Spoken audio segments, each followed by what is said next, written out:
सुदैव आणि दुर्दैव. दुर्दैव या शब्दामध्येच त्याचा अर्थ आहे दूर असलेलं दैव. तुमचं दैव तुमच्यापासून दूर आहे. दैव म्हणजे काय?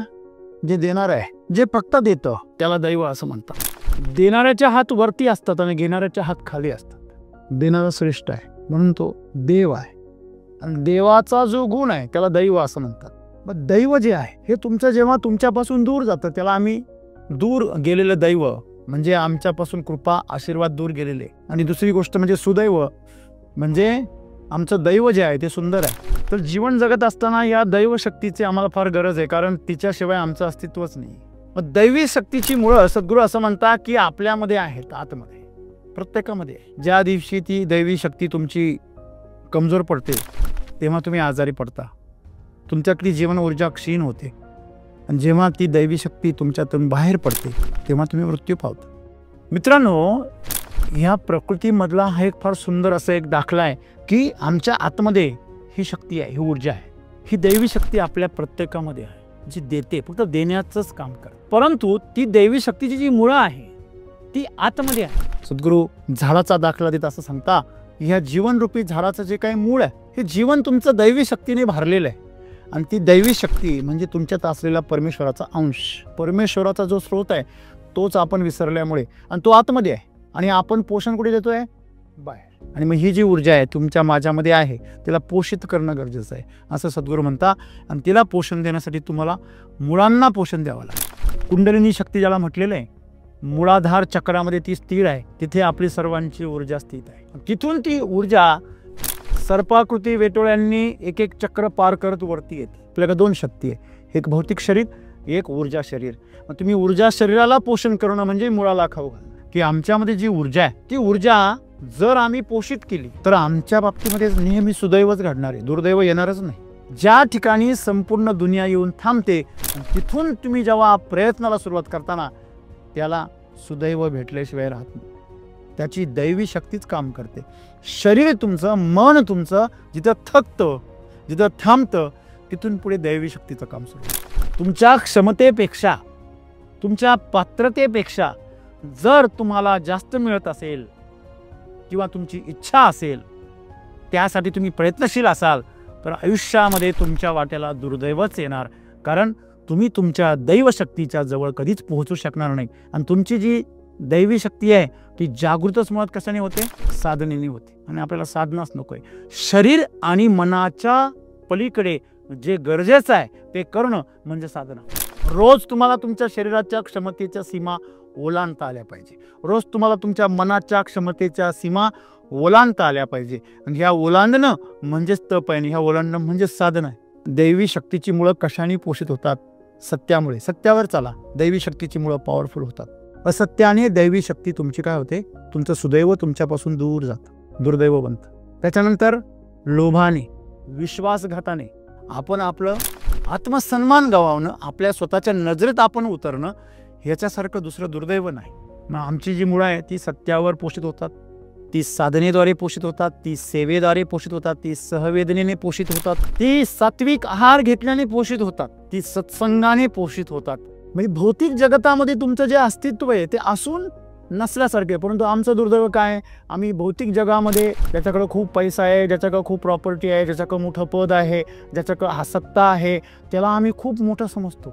तसं हे सांसारिक जीवन आहे ना, हे लौकिक जीवन जे दिसतं तुम्हाला, जे तुम्हाला आकर्षित करतं, हे असत्य आहे. हां, हे सत्य कधी होईल? जर त्याच्यामध्ये जीवन ऊर्जा असेल तर, त्याच्यामध्ये जर दैवी शक्ती असेल, तुमच्यावर जर कृपा असेल, तुमच्याकडं ऐश्वर जर असेल, ते दैवी आहे. त्यामुळे आम्हाला वास्तविकपणे जीवनाचा अर्थच कळत नाही. म्हणून सद्गुरू सांगता, दैवी शक्ती आमच्या सर्वांमध्ये आहे, पण आम्हाला दैवी शक्तीच कळत नाही कुठे आहे. दैवी शक्ती म्हणजे तुमच्यामध्ये असलेलं सत्य. जर तुम्ही दैवी शक्तीची मुळं जर पोषित केली ना, त्याला सुंदर फुलं येतात. कशाची? आनंदाची, उत्साहाची, उमंगाची, चेतनेची फुलं येतात. आणि अशी फुलं प्रत्येकाला पाहिजे. सर, काही फरक पडत नाही तुमच्याकडे संपत्ती किती आहे आणि तुमचं भौतिक जगत किती मोठं आहे, त्याच्यावर तुमचं जीवनाचं आनंद आणि तुमच्या जीवनाचं यश अवलंबून नाही आहे. हे ज्या दिवशी तुम्हाला कळेल त्या दिवसापासून तुम्ही तुमच्या जीवनाची दैवी शक्तीची मुळं पोषित करा. आम्ही जर 24 घंटे लक्षात ठेवलं की आमच्या आतमध्ये ईश्वर आहे आणि त्या ईश्वराला पोषित करण्यासाठीच माझं जीवन आहे, एवढं जर तुम्ही लक्षात ठेवलं तर तुमचं जीवन महान बनल्याशिवाय राहणार नाही. तुमच्या जीवनामध्ये फुलांचा सुगंध दरवळेल.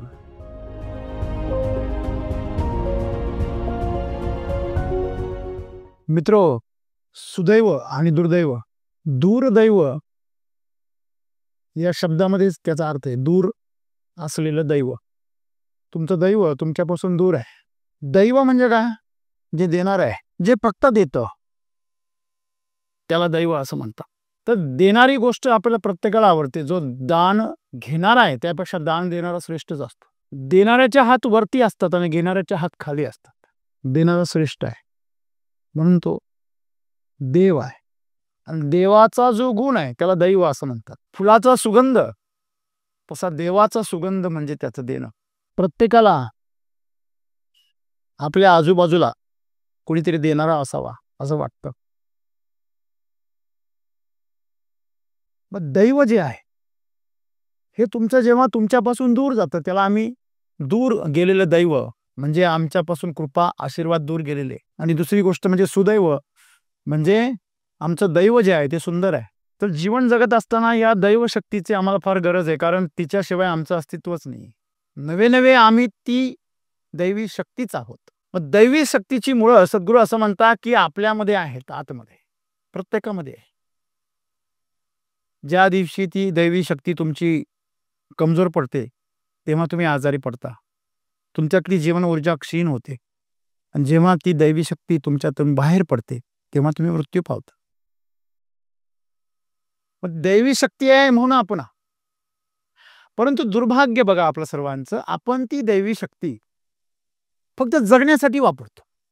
तुमच्याकडे वीज आहे, त्या विजेने तुम्ही फक्त एक झिरोचा बल्ब पेटवता, बस, दुसरं काहीच करत नाही. तिने तुम्ही अख्खं घर प्रकाशमान करू शकता. तुम्ही तिने तुमच्या घरामधला टीव्ही चालू शकता, मिक्सर चालू शकता, फ्रीज चालू शकता. तुमची प्रत्येक गोष्ट त्या विजेवर तुम्ही चालू शकता. तिची शक्ती प्रचंड आहे, तुम्ही वापराल तेवढी आहे. परंतु आम्ही बिल येईल म्हणून वापरत नाही. हा, चोरून मिळाली तर आम्ही सगळं वापरायला तयार. मग आमचं हीटर बंद सुद्धा होत नाही कॉईल जळेपर्यंत. मित्रांनो, ह्या प्रकृतीमधला हा एक फार सुंदर असा एक दाखला आहे की आमच्या आतमध्ये ही शक्ती आहे, ही ऊर्जा आहे, ही दैवी शक्ती आपल्या प्रत्येकामध्ये आहे, जी देते, फक्त देण्याचंच काम करते. परंतु ती दैवी शक्तीची जी मुळं आहे ती आतमध्ये आहेत.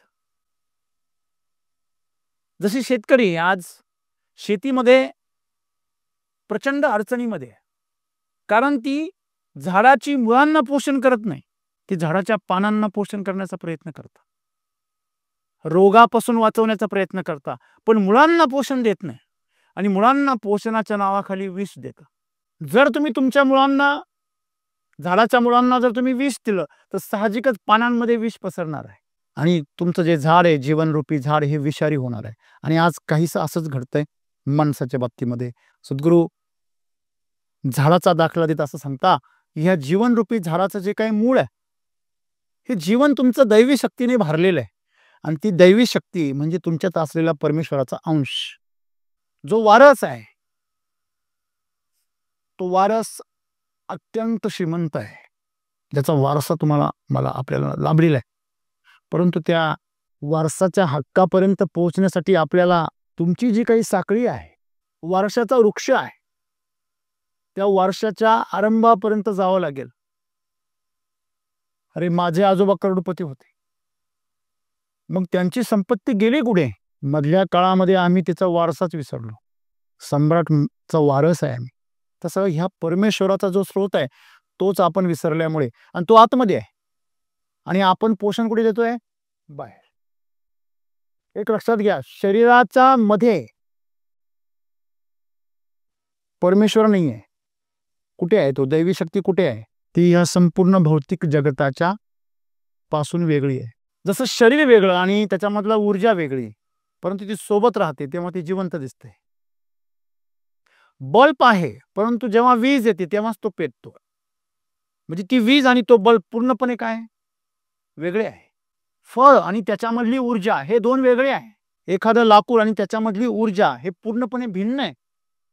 तुम्ही जाळल्यानंतर त्यातली ऊर्जा बाहेर पडते. सगळीकडे तेच आहे, पेटवल्यानंतरच ऊर्जा बाहेर पडते.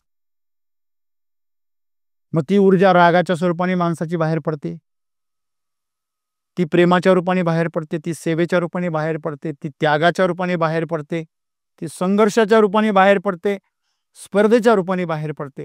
कोणत्या ना कोणत्या कारणामुळे माणसामधली जी शक्ती आहे ही काय करत असते, प्रगट होत असते. तर लाकडामधली ऊर्जा बाहेर पडली, पण तिने बाहेर पडून काय केलं? कुठे आग लावली, कोणाला जाळलं, स्वयंपाक शिजवला, की कोणाला ऊब दिली.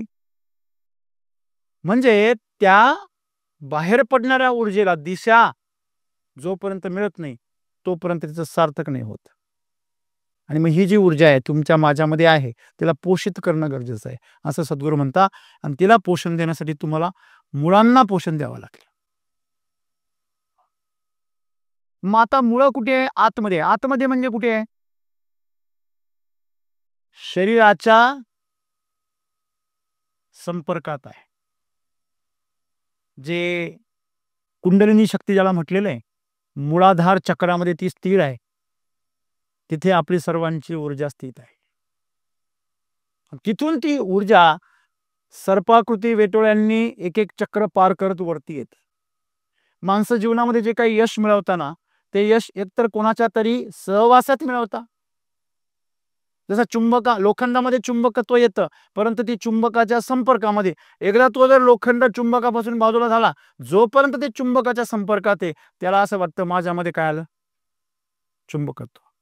तशी प्रत्येकामध्ये जी दैवी शक्ती आहे त्या दैवी शक्तीमुळेच आज आम्ही जे काही करतो आहोत, जे काही आहोत, अगदी आज आम्ही दिसतो आहोत, काहीतरी करतो आहोत, बोलतो आहोत कोणाशी, ही सगळी त्या दैवी शक्तीची ताकद आहे. गमतीचा भाग जसं शेतकरी त्या झाडाच्या पानांना फवारणी करतात आणि पानांना ताकद देऊन मग फळांचं पोषण करण्याचा प्रयत्न करतात, म्हणून त्यांना मोठ्या प्रमाणामध्ये फुलगळ, फळगळ याला सामना करावा लागतो. बऱ्याच वेळा त्यांची फुलंच येत नाही, आली तर ती टिकत नाही आणि टिकली तर त्याची साईज होत नाही मोठ्यापर्यंत.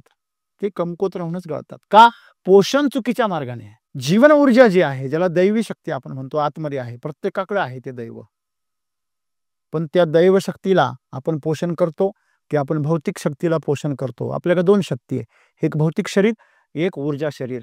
मग तुम्ही ऊर्जा शरीराला पोषण करणं म्हणजे मुळाला खाऊ घालणं. मग ऊर्जा शरीर कसं ओळखायचं? जेव्हा तुमच्यामध्ये उत्साह असतो, उमंग असते. उत्साह तर दारू पिल्यावर पण येतो लोकांना, परंतु तो ट्रिगर असतो. ट्रिगर म्हणजे कुठेतरी स्प्रिंग ताणली गेली आणि सोडली आहे म्हणून तो फटका आहे. जसं आपण एखादा दारू भरलेलं रॉकेट जेव्हा आपण पेटवतो दिवाळीमध्ये, ते उंच जातं, पण तुम्हाला सगळ्यांना माहिती आहे ते एका उंचीवर गेल्यावर परत खाली येणारच आहे, पण येताना ते रिकामं होऊन खाली येणार आहे. परत ते अख्खं पेटवलं तरी कुठंच हलणार नाही. तसं आहे दारूचं. बघा, त्याच्यात दारू असते, निश्चित दारूच असते. किती सोपा शब्द बघा, मराठीमध्ये किती सुंदर शब्द आहे. त्या रॉकेटला हे कळत नाही मी दारूमुळे उड्या मारू राहिलो. ती उतरली, हे संपली की मी पुन्हा पाताळातच जाणार आहे. आणि म्हणजे आपण हे लक्षात ठेवलं पाहिजे की आमच्यामध्ये जी ऊर्जा आहे, ती ऊर्जा जर आम्ही पोषित केली तर आमच्या बाबतीमध्ये नेहमी सुदैवच घडणार आहे, दुर्दैव येणारच नाही. लोक म्हणतात अरे हा फार नशीबवान आहे. हे सर म्हटले की काही लोक सक्सेस का होता? मला एक प्रश्न विचारायचा आहे, का शाळेमध्ये एका वर्गामध्ये 50, 60, 100 पोरं असतात, मग 4-5च पोरं डिस्टिंक्शन मध्ये का बरं येतात? मायकेल फेल्प्स जो जागतिक जलतरणपटू आहे, तो असं म्हणतो पत्रकारांना की मी 8 मेडल एकाच ऑलिम्पिकमध्ये कसे मिळवले? ह्या प्रश्नाचं उत्तर तुम्हाला जर हवं असेल, त्याचं रहस्य तुम्हाला जर जाणून घ्यायचं असेल तर फार सोपं आहे. तुम्ही सलग काही वर्ष 18 तास पाण्यामध्ये राहून तुम्ही सराव जर केला तर तुम्ही पण 8 गोल्ड मेडल मिळवू शकता. मिल्खा सिंगला जर विचारलं की तू गोल्ड मेडल धावण्यामध्ये कसं मिळवलं. तर तुम्हाला जर सांगेल की माझा कोच जो होता प्रशिक्षक, जेव्हा मी धावून धावून धारातीर्थी पडलो, माझ्या तोंडातून नाकातून रक्त यायला लागलं आणि तेव्हा मी त्याला म्हटलो मी आता धावू शकत नाही, तेव्हा तो मला म्हटला आत्ताच तुला धावावं लागेल. तो म्हटला अरे मी मरेल. तो म्हटला मेला तरी चालेल, पण तुला धावावं लागेल. आणि तो जो राऊंड आहे ना शेवटचा, तोच तुला काय करणार आहे, विजेता बनवणार आहे. इथे येऊन सरी दुनिया थांबते. ज्या ठिकाणी संपूर्ण दुनिया येऊन थांबते आणि तिथून तुम्ही जेव्हा प्रयत्नाला सुरुवात करताना, त्याला सुदैव भेटल्याशिवाय राहत नाही. त्याची दैवी शक्तीच काम करते. शरीर तुमचं, मन तुमचं जिथं थकतं, जिथं थांबतं, तिथून पुढे दैवी शक्तीचं काम सुरू होतं. की एखाद्या किल्ल्यावर गेल्यानंतर आपल्याला पहिल्यांदा चढण लागते, पायथा लागतो. नंतर मुख्य किल्ल्याचं झाल्यानंतर आपल्याला बाले किल्ला लागतो. एव्हरेस्टवर जाताना ते शेवटचे जे 50 मीटर आहे ना, शेवटचे 50 मीटरमध्ये लोक माघारी येतात. शेवटच्या 100 मीटरमध्ये मृत्यूचं प्रमाण सर्वात जास्त आहे. कारण तिथे तुमच्या ऊर्जा शक्तीचा आणि तुमच्या दैव शक्तीची काय लागतो, कस लागतो. आपल्याला किंमत मोजण्याची सवयच नाही. मला प्रत्येक गोष्ट स्वस्तात पाहिजे, आम्हाला मस्त पाहिजे, पण स्वस्त पाहिजे. आम्ही फस्त करायला नेहमी तयार आहे, फक्त आम्हाला मस्त स्वस्त मध्ये भेटलं पाहिजे. तुम्हाला स्वतःला घडवण्याची प्रक्रिया जी आहे ती खऱ्या अर्थाने यशाचं रहस्य आहे. तुम्हाला जर तुमच्या क्षमतेपेक्षा जर जास्त मिळत असेल तर तुमच्या वाटेला नेहमी दुर्दैव येणार, हे वाक्य लक्षात ठेवा. तुमच्या क्षमतेपेक्षा, तुमच्या पात्रतेपेक्षा जर तुम्हाला जास्त मिळत असेल किंवा तुमची इच्छा असेल, त्यासाठी तुम्ही प्रयत्नशील असाल, तर आयुष्यामध्ये तुमच्या वाट्याला दुर्दैवच येणार. कारण तुम्ही तुमच्या दैव शक्तीच्या जवळ कधीच पोहोचू शकणार नाही. आणि तुमची जी दैवी शक्ती आहे ती जागृतच मुळात कशाने होते, साधनेने होते. आणि आपल्याला साधनाच नकोय. शरीर आणि मनाच्या पलीकडे जे गरजेचं आहे ते करणं म्हणजे साधना. तप म्हणजे तापवणं. जिथे तुमचं शरीर आणि मन तापलं जातं, तुम्हाला कळतंय हे गरजेचं आहे. शरीर म्हणतं नाही मी थकलोय, मन म्हणतो तू आता मरशील, रिस्क घेऊ नको. आणि तुमची संकल्प शक्ती आतून सांगते तुला अजून जायचं आहे पुढे. ह्या ठिकाणी जेव्हा तुम्ही सीमा ओलांडता ना, त्याला सीमोल्लंघन असं म्हणतात. खरं सीमोल्लंघन हे सीमा ओलांडायची शरीराची. रोज तुम्हाला तुमच्या शरीराच्या क्षमतेच्या सीमा ओलांडता आल्या पाहिजे. रोज तुम्हाला तुमच्या मनाच्या क्षमतेच्या सीमा ओलांडता आल्या पाहिजे. आणि ह्या ओलांडणं म्हणजेच तप आहे, आणि ह्या ओलांडणं म्हणजेच साधन आहे. आणि तप आणि साधनेमुळेच दैवी ऊर्जेची, दैवी शक्तीची मुळं पोचली जातात.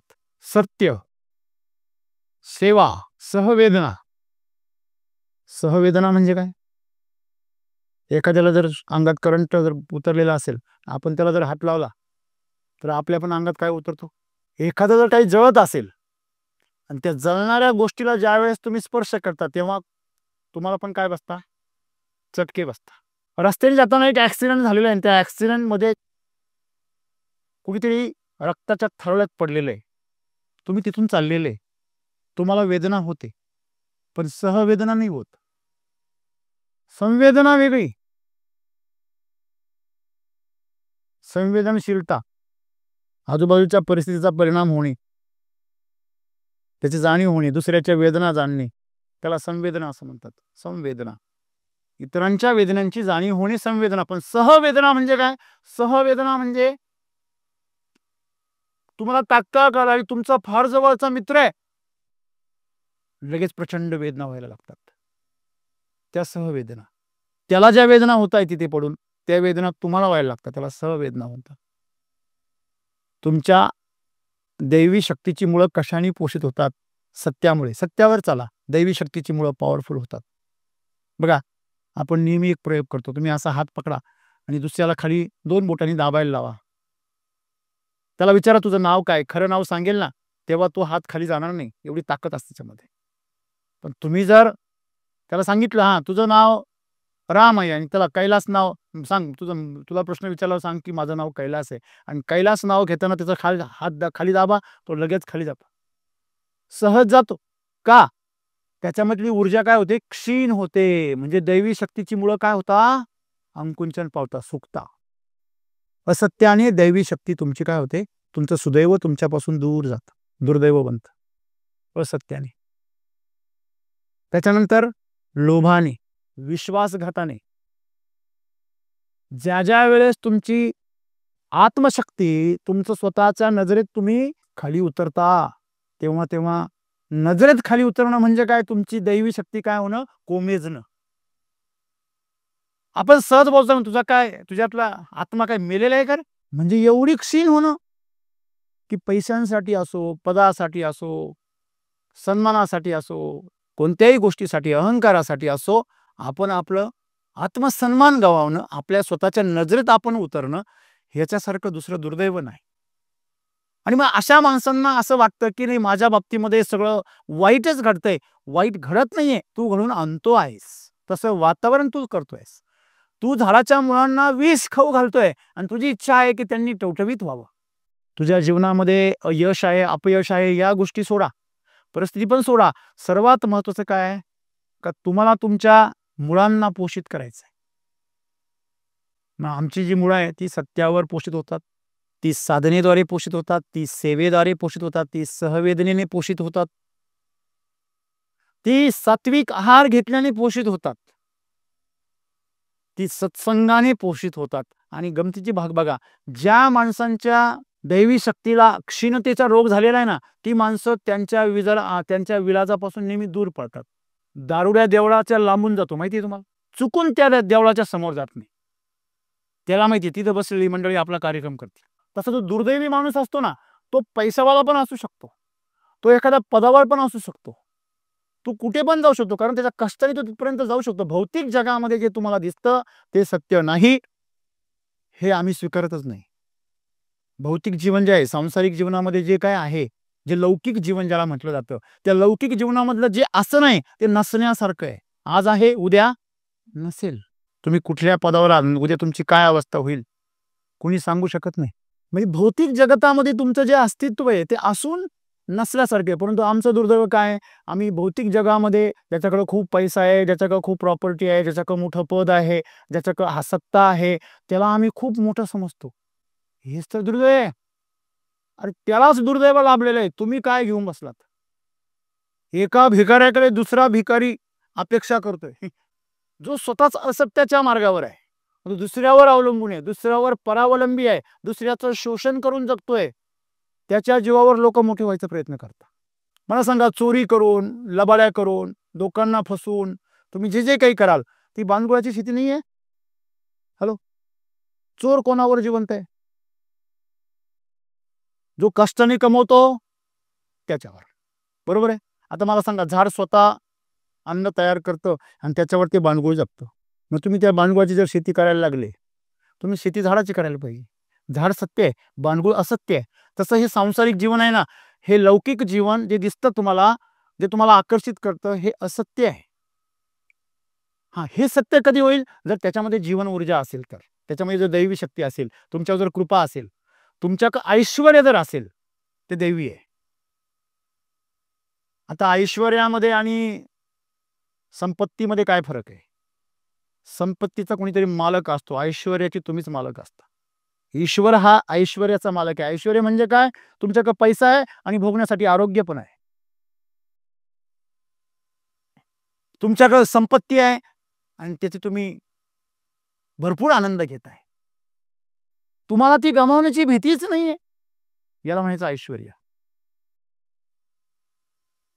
म्हणून ऐश्वर्यवान होणं आणि श्रीमंत होणं यात फरक आहे. श्रीमंत शब्द सुद्धा ईश्वरालाच संबोधलेला आहे, श्री. त्यामुळे आम्हाला वास्तविकपणे जीवनाचा अर्थच कळत नाही. म्हणून सद्गुरू सांगता, दैवी शक्ती आमच्या सर्वांमध्ये आहे, पण आम्हाला दैवी शक्तीच कळत नाही कुठे आहे. दैवी शक्ती म्हणजे तुमच्यामध्ये असलेलं सत्य. जी गोष्ट केल्याने तुमचा चेहरा उजवतो आणि जी गोष्ट केल्याने तुमचा चेहरा कावनतो, इथे सत्य आहे.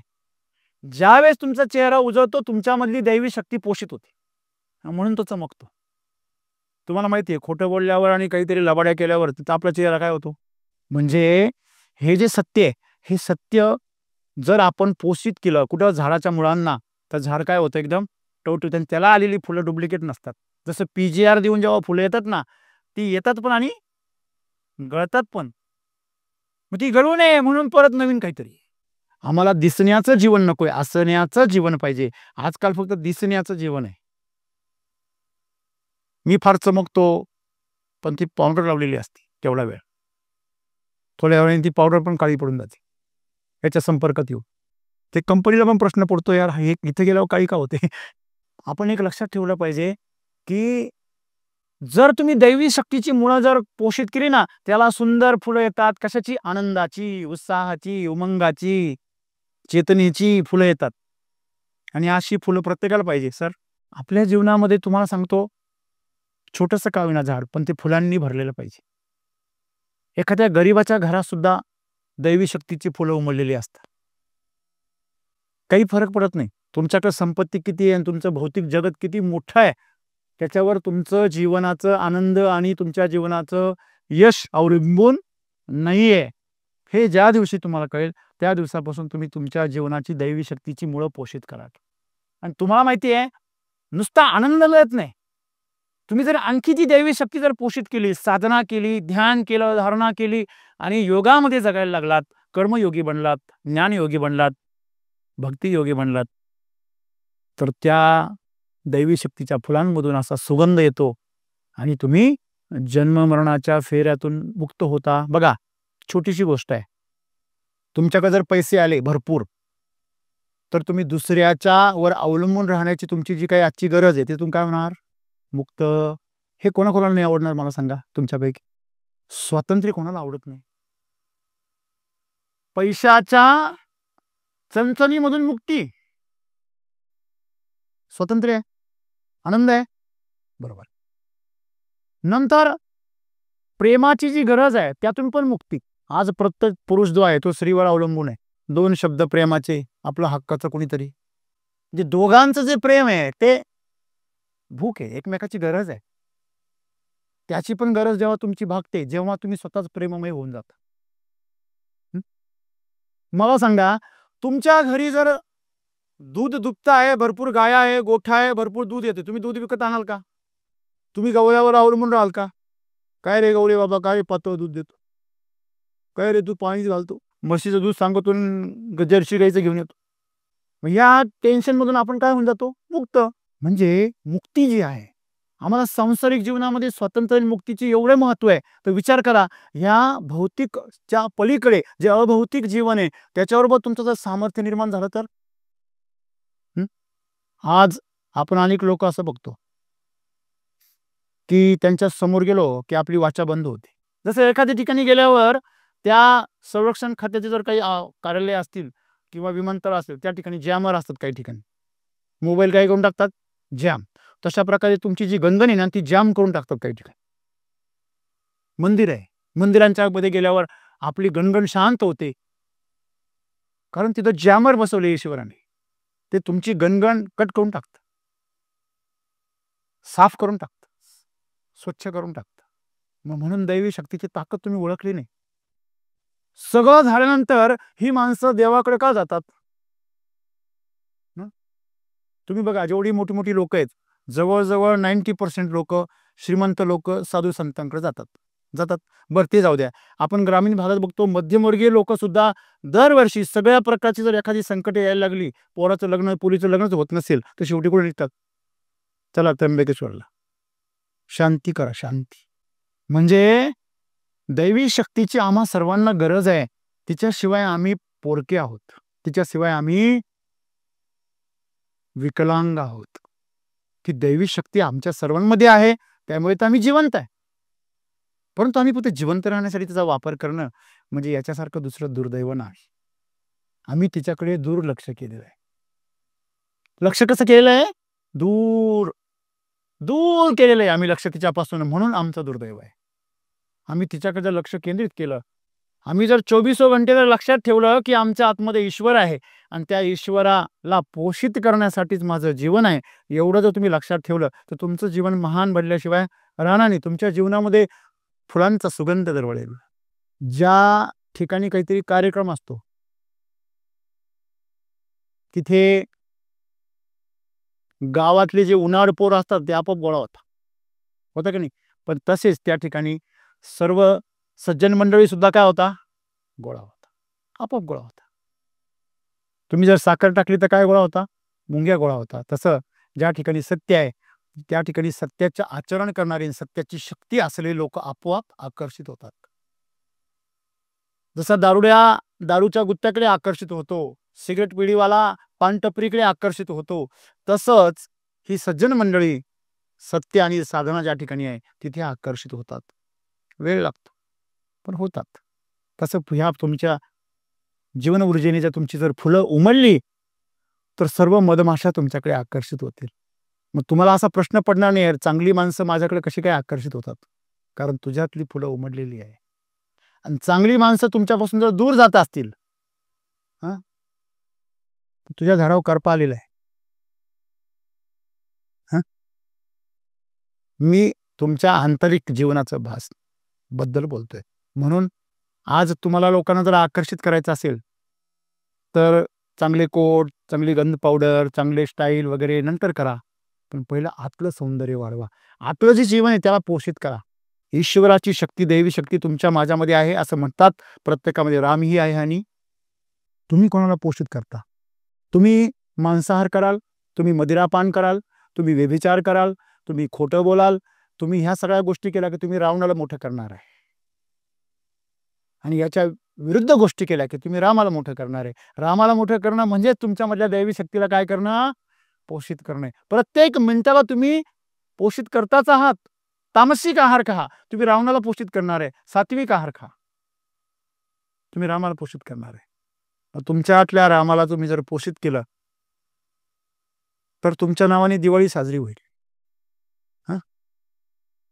आणि तुमच्यातल्या रावणाला जर पोषित केलं, तुम्ही आहे ती लंका लुटून अख्खी राख रांगोळी करून ठेवा. सर्वात मोठं काय माणसाच्या जीवनामध्ये? आज तुमच्या माझ्या सर्वांच्या जीवनामध्ये सर्वात मोठी गोष्ट काय?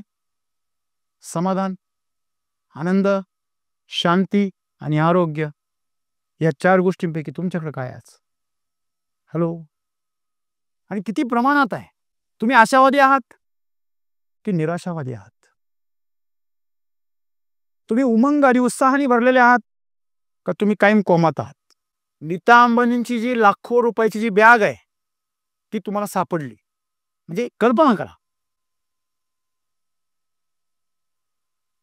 आणि फार कल्पना करण्याची गरज नाही. तुमच्याकडे पुरुषार्थ असेल तर तुम्ही विकत बी घेऊ शकता, फार मोठी गोष्ट नाही. तुमची फारच इच्छा असेल तर आपण एखादी खरेदी करू.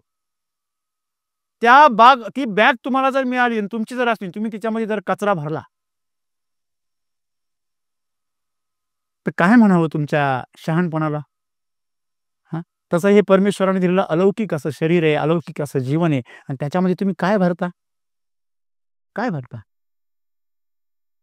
विचार करा. हे दिलं देवाने, मेंदू दिला, त्याच्यामध्ये एक मेमरी कार्ड दिलं. आम्ही त्या कार्डमध्ये काय भरतो? त्याच्यामध्ये अशा गोष्टी भरा ज्याने तुमच्यामधलं चैतन्य जागृत होईल, की फ्रस्ट्रेशन मध्ये येणार नाही. अशा गोष्टी करा. म्हणून तुमच्या जीवनरूपी ऊर्जेला बहार आला पाहिजे, फुलांचा बहार आला पाहिजे. आणि कशावरून कळेल? की तुमच्या जवळून कोणाला उठावंसं वाटत नाही, साहेब बसू द्या थोडा वेळ. नाहीतर मग ही कटकट कधी जाणार आहे काय माहिती.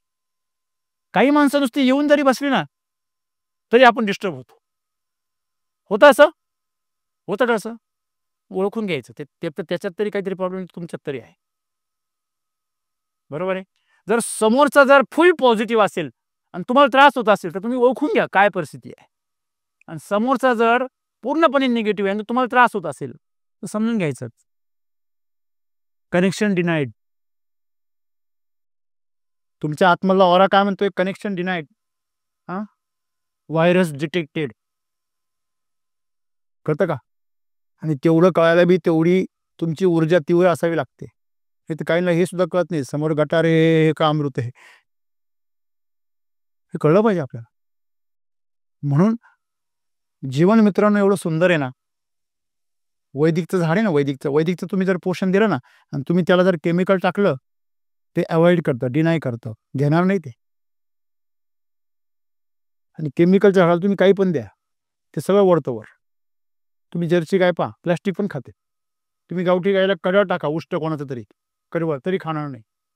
सेन्स आहे. तसा आपल्यातला सेन्स कधी जागृत राहतो, जेव्हा दैवी शक्तीला आम्ही काय करतो, पोषित करतो. आणि दैवी शक्ती जर कमजोर झाली तर आमच्यातला तो सेन्स पण गायब होतो. आपण म्हणतो या माणसाकडे साधी सारासार विचार करायची बुद्धी पण नाही, की त्याच्यासाठी काय योग्य हे सुद्धा त्याला कळत नाही. स्वतःचं नुकसान स्वतःच्या हाताने करतोय, म्हणजे दैवी शक्ती तुमची क्षीण झालेली आहे. म्हणून मित्रांनो, दैवी शक्ती म्हणजेच कृपा, दैवी शक्तीच म्हणजे आशीर्वाद. जर आई वडिलांचे आशीर्वाद जर एवढे महत्त्वाचे असतील, तर ज्या प्रकृतीने आम्हा सर्वांना जन्माला घातलं, त्या प्रकृतीचे आशीर्वाद किती महत्त्वाचे.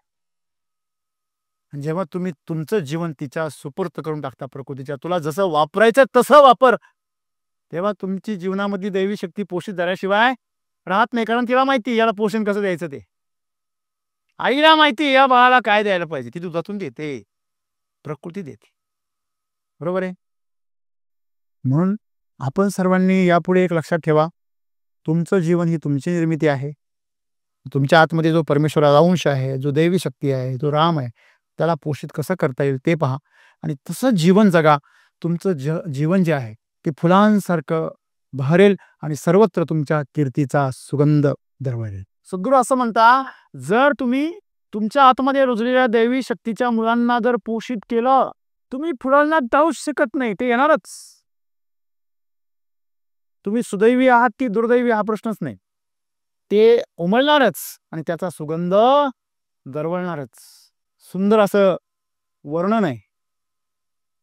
तुमची इच्छा असो, तुमची इच्छा नसो, तुम्हाला ते प्राप्तच होणार आहे.